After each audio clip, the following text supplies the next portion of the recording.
What a first day at Indore. India bowled out for 109 in just 33.2 overs. Matt Kuhneman, in just his second test match, a left-arm spinner who isn't even first choice for his stateside, claimed 5 for 16 before Australia finished the day on 156 for 4 and in command of the test match. I'm Rana, and I'm joined by Wisden India head of content, Abhishek Mukherjee.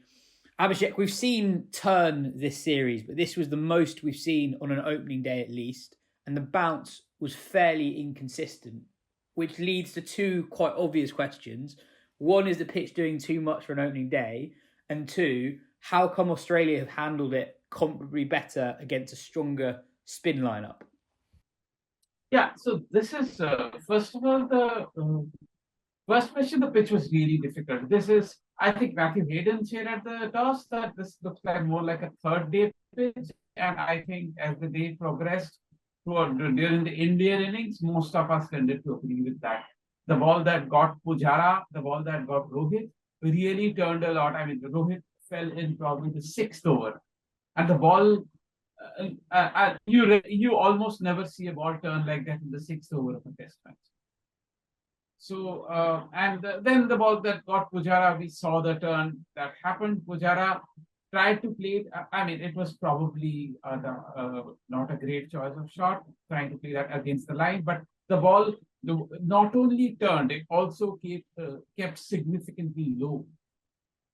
And before the series, on the first day of the test series, the second day of the test series, we were getting assessments of which side, the spinners of which side turned the ball more, and Nathan Lyon produced more turn in the first test match. Now, that went against Australia because Ashwin and Jadeja were more accurate and everything, they spun the ball less. But now that extra turn worked in Australia's favor, finally.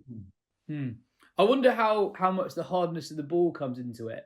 I thought there were a couple of massive moments early in the Australia innings where Labuschagne was on single figures, and he should have been out twice. He is bowled by one from Jadeja that keeps low, that turns out to be a no ball. Then he's LBW to Ashwin from around the wicket, straightens, hits him in front. But India had just burnt 2 reviews from Jadeja previously, and then India don't choose to review this one, and that would have been out.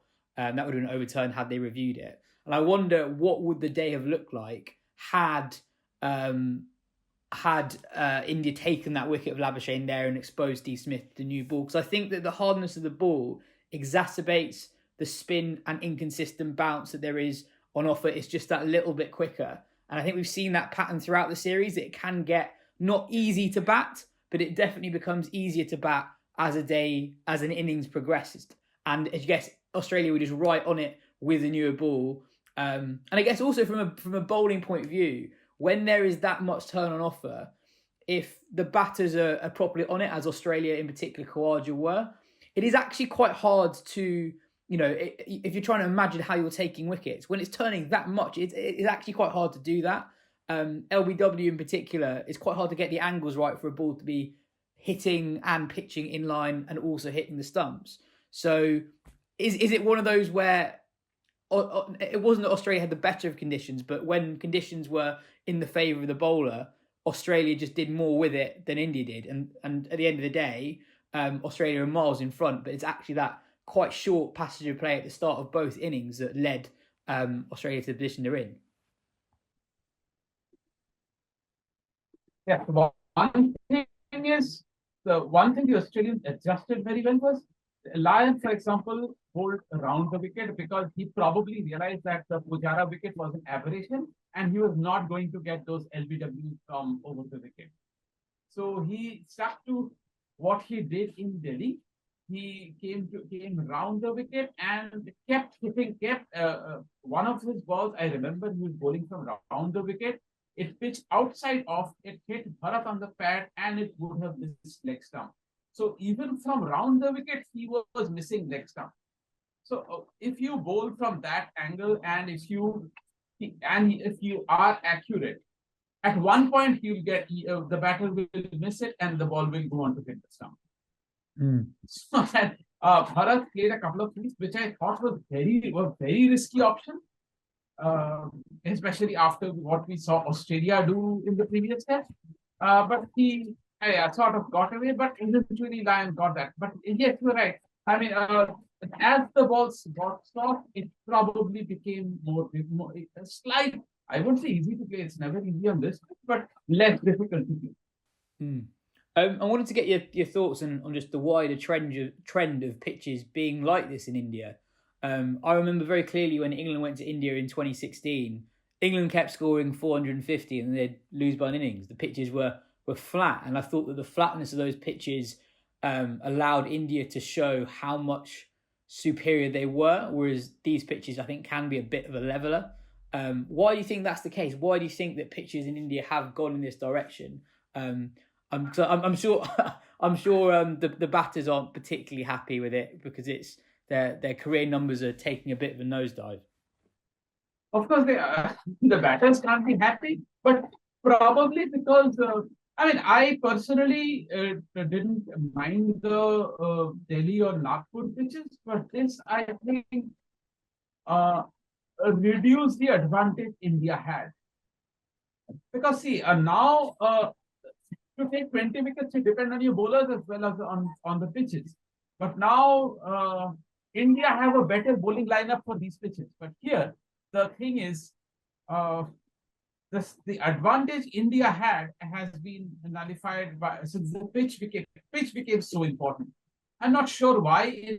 Had they prepared pitches, had the back the kind of pitches that got them success in both Delhi and Nagpur, they would probably have had a much better chance of winning.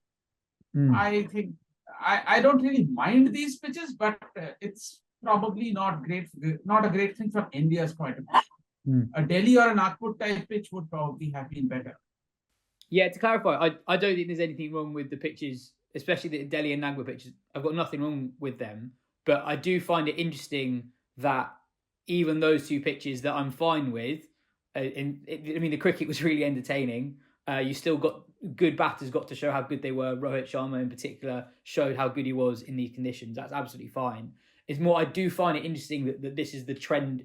India have produced very, very different pitches in the not so distant past. And I wonder if part of it is the World Test Championship. Those pitches which India also had great success on, the prospect of a draw is increased, whereas on these pitches, you're not getting a draw, and India need, at least at the start of the series, they needed to get those wins to ensure that they get a spot at the final at the Oval. One thing they did not do is last winter, India played New Zealand. The pitches were just fine. In fact, Siraj triggered a collapse in one of those test matches. Then Sri Lanka toured, and the pitches were not like this. It was that more than the Ahmedabad test of 2021, it was the first test in Chennai that seemed. It was more of a lottery. The Ahmedabad test gets more flack, but I was seeing some this data that showed that the turn was less in the Ahmedabad pitch. I'm not sure why Indians continue to prepare pitches like this. I would rather have them make pitches like they had in, say, Nagpur or Delhi. Yeah, either way, it has been absolutely fascinating viewing, and I think it's good for the series that Australia are in this kind of position. But I think, as we saw in the second Test match, a position of dominance can fall away pretty quickly. And the way we've seen Rohit Sharma in particular bat this series, I wouldn't be surprised at all if he bats India back into contention. If this test match turns out to be something like the Mumbai test match of 2004, so there India was bowled out for something like 105, 106. Australia made took a lead of around 100.